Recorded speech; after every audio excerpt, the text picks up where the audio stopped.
Most people think they know what happened to the American economy in 1979. They picture long lines at gas stations, an oil shock triggered by the Iranian Revolution, and a new Federal Reserve chairman named Paul Volcker who bravely raised interest rates to crush inflation. It's a clean story with a clear hero, the tough central banker, and a clear villain, runaway prices. But here's the problem. That story is dangerously incomplete, and in some ways it's flat out wrong. Inflation was not the crisis that nearly broke the United States in 1979. Inflation was the symptom. The real crisis, the one almost nobody outside a handful of Treasury officials and central bankers fully understood at the time, was that the US dollar itself was on the verge of losing its status as the world's reserve currency. And to stop that from happening, the United States government did something it had never done before and has never openly repeated since. It went into debt in someone else's money because the world had stopped trusting its own. What actually happened to the dollar in 1979 is a far darker, more complicated, and more human story than you've been taught. It involves a secret midnight policy meeting that traders would later nickname the Saturday Night Special, a bond issued by the United States Treasury, denominated not in dollars, but in Swiss francs and German marks, because foreign investors no longer wanted the currency America actually prints. Central banks quietly coordinating an emergency rescue that the public barely noticed, and a gold price that quadrupled in 18 months as the world, in effect, voted with its money that it no longer fully believed in the dollar. The near collapse of the dollar in 1979 wasn't a single dramatic headline. It was managed, deliberately and quietly, by officials who understood that if the public truly grasped how close the system came to breaking, the panic itself might have finished the job. And the most unsettling part is that the conditions that nearly caused it, chronic trade deficits, ballooning government debt, and a widening gap between America's financial promises and its ability to keep them, are strikingly familiar today.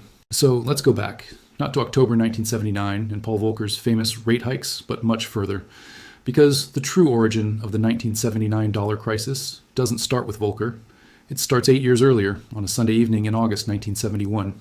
In August 1971, President Richard Nixon announced that the United States would no longer convert dollars held by foreign governments into gold, effectively ending the Bretton Woods system that had anchored global finance since the end of World War II. Under that system, the dollar had been pegged to gold at $35 an ounce, and every other major currency had been pegged to the dollar. It gave the world something it desperately wanted after decades of monetary chaos, a fixed, predictable anchor. Nixon's decision, made over a single weekend at Camp David with almost no international consultation, severed that anchor. The dollar was now what economists call a fiat currency, backed by nothing but the credibility of the US government itself. In the years immediately following, most of the world adapted. Currencies began floating against one another, and for a while it seemed to work well enough. But there was a hidden cost to this arrangement that took nearly a decade to fully surface. Once the dollar was no longer tied to gold, its value depended entirely on confidence. Confidence that the United States would manage its money supply responsibly, keep inflation under control, and maintain the kind of fiscal discipline that would justify the rest of the world, continuing to hold dollars as their primary reserve asset. Throughout the 1970s, that confidence eroded steadily, and almost nobody in power was willing to say so plainly. Here is where the story gets deeply strange, and where most conventional retellings of the 1970s miss the mark entirely. Because inflation in this era wasn't simply bad luck. It was, in significant part, a series of deliberate policy choices made by people who kept underestimating how dangerous it had become. Arthur Burns, who chaired the Federal Reserve from 1970 to 1978, has been extensively documented by economic historians as having repeatedly prioritized short-term economic growth and employment over controlling inflation, partly due to genuine economic theory of the time, and partly due to well-documented political pressure from the Nixon White House ahead of the 1972 election. Nixon, worried about re-election, wanted an accommodative Fed, and Burns largely delivered one. Inflation, which had been running under 2% through most of the 1960s, climbed above 6% by 1973, and never meaningfully came back down for the rest of the decade. The 1973 oil embargo, imposed by OPEC nations in response to Western support for Israel during the Yom Kippur War, quadrupled oil prices within months and pushed inflation even higher.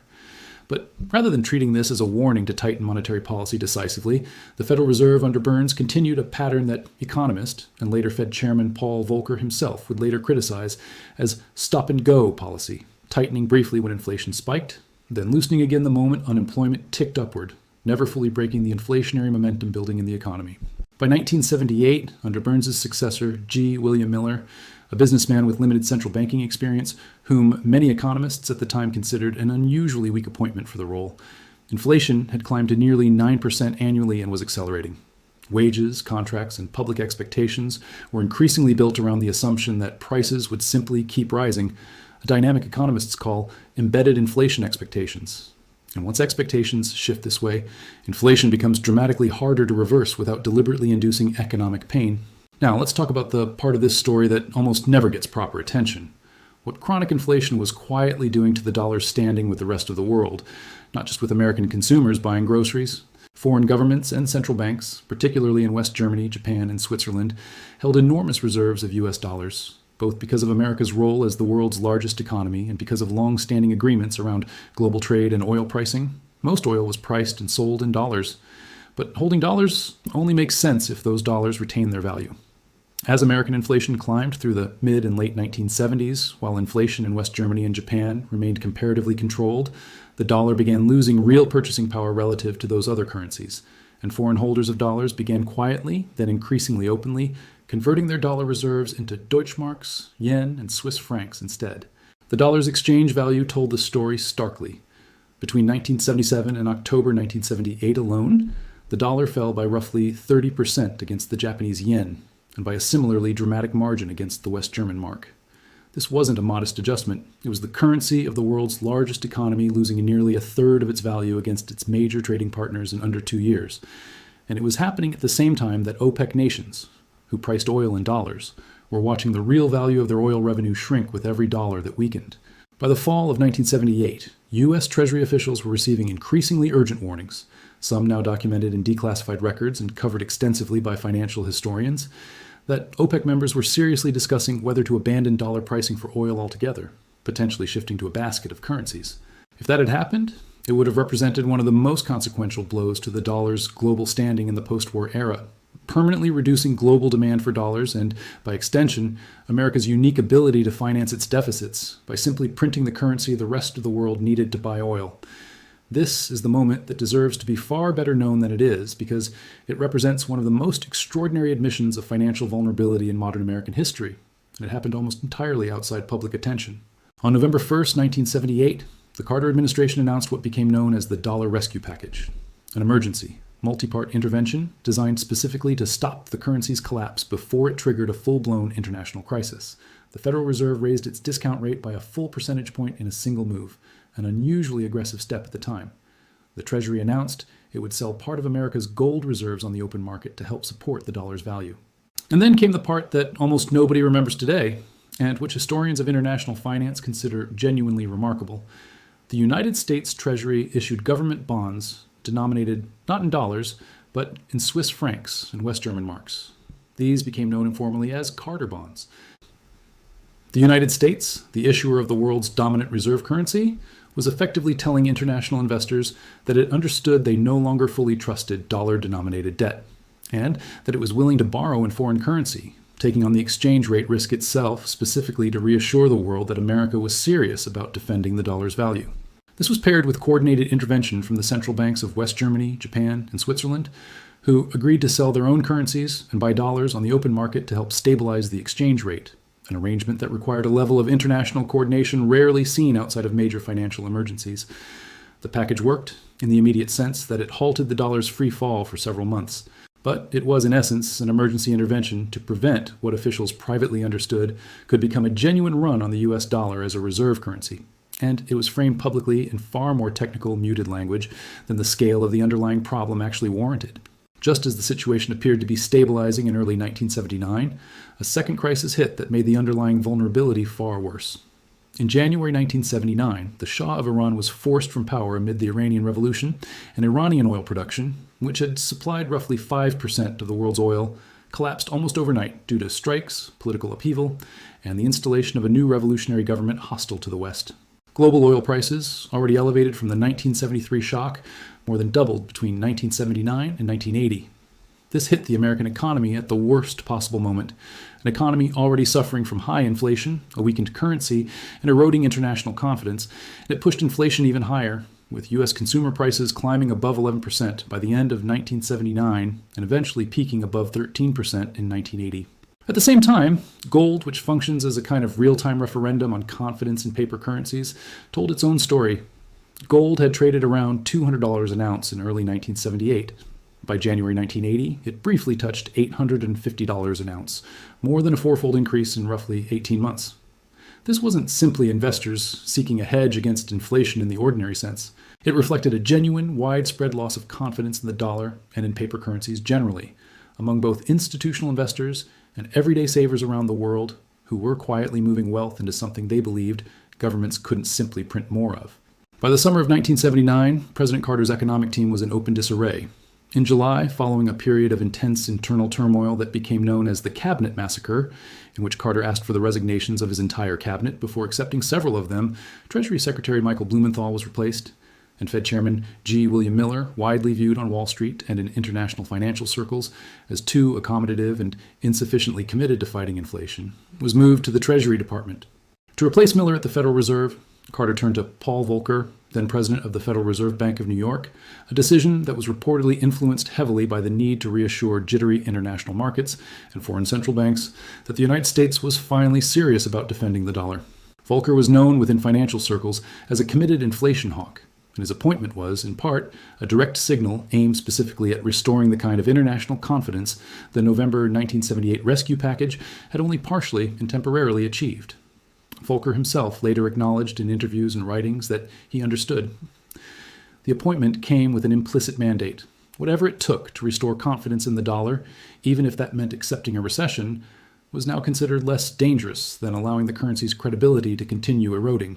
On Saturday, October 6, 1979, the Federal Reserve called an emergency, unscheduled meeting of its Open Market Committee, an unusual enough event on its own that it immediately signaled something significant was happening. That evening, Volcker announced a fundamental shift in how the Federal Reserve would conduct monetary policy. Rather than targeting interest rates directly and adjusting them gradually, the Fed would now focus on directly controlling the money supply, allowing interest rates to fluctuate and, in practice, rise dramatically as a consequence. Traders and financial journalists quickly nicknamed it the Saturday Night Special, and the effects were immediate and severe. The federal funds rate, which had already been elevated, surged past 15% within weeks and would eventually peak above 20% in 1981. Mortgage rates climbed above 18%.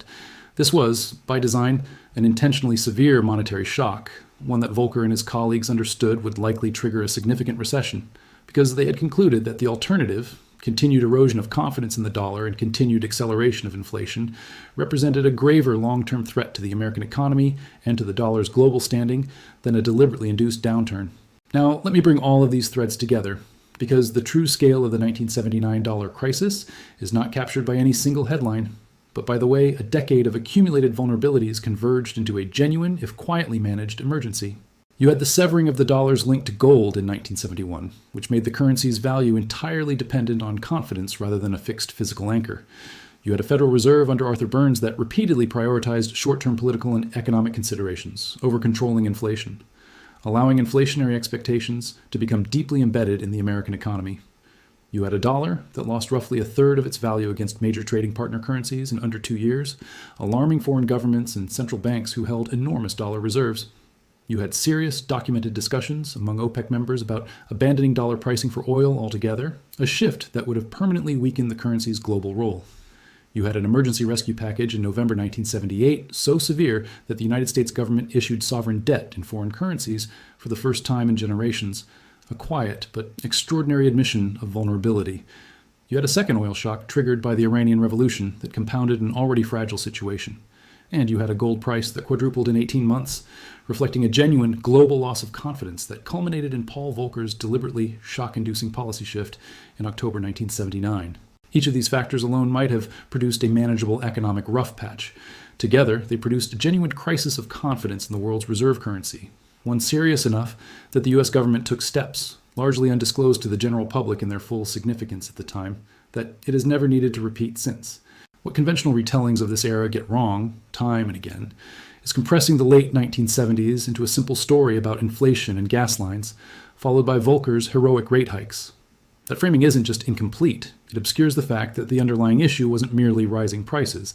It was a genuine, quietly managed threat to whether the rest of the world would continue trusting the dollar at all.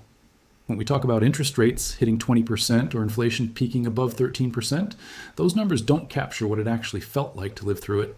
They don't capture the young couples who found themselves priced entirely out of homeownership, watching mortgage rates climb past 18% just as they'd saved enough for a down payment.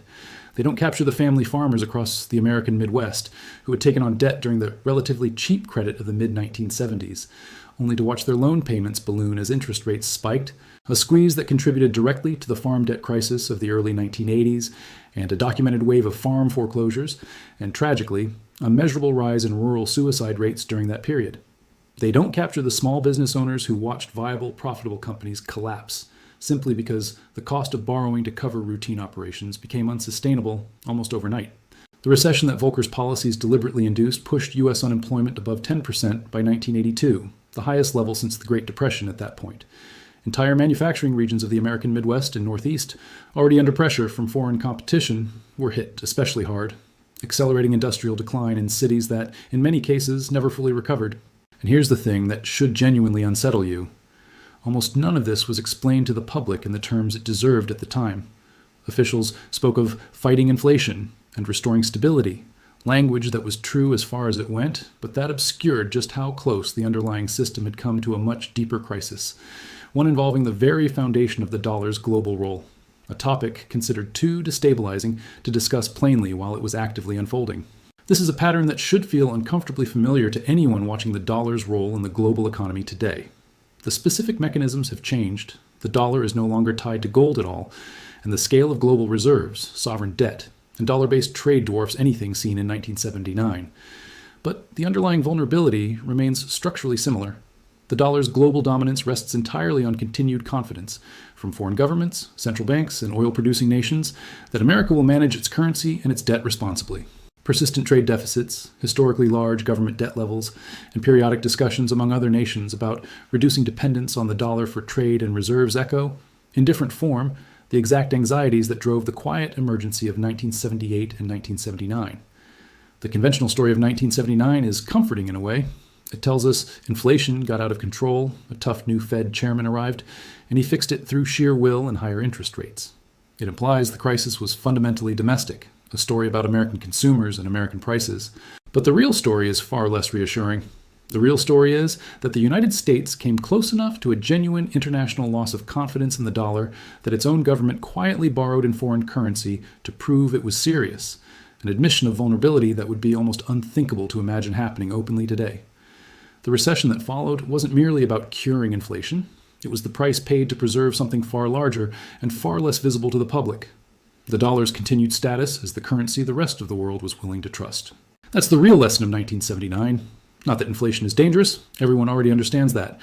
The lesson is that a reserve currency's power depends entirely on confidence that can erode quietly for years before it becomes an emergency, and that by the time the public is told there's a problem, the people managing the system have often already been fighting to contain it for far longer than anyone let on. So the next time someone tells you 1979 was simply about oil shocks and a tough new Fed chairman, you'll know better. You'll know that beneath the gas lines and the interest rate headlines, the world's most powerful government was quietly fighting to keep the rest of the world from losing faith in its money. If this story reshaped the way you think about how currencies actually hold their power, take a moment and hit that subscribe button. We go deep on the forces that actually move markets, nations, and the global order, the kind of stories that don't make the evening news, but quietly shape the world you live in. Drop a comment below with your take. Was it the Fed's decade of weak policy? The loss of the gold anchor in 1971, or the Iranian oil shock that mattered most in nearly breaking the dollar? I'd love to hear your thoughts. And if you haven't already, make sure to like this video. It genuinely helps the channel reach more people who care about understanding how money and power actually work. I'll see you in the next one.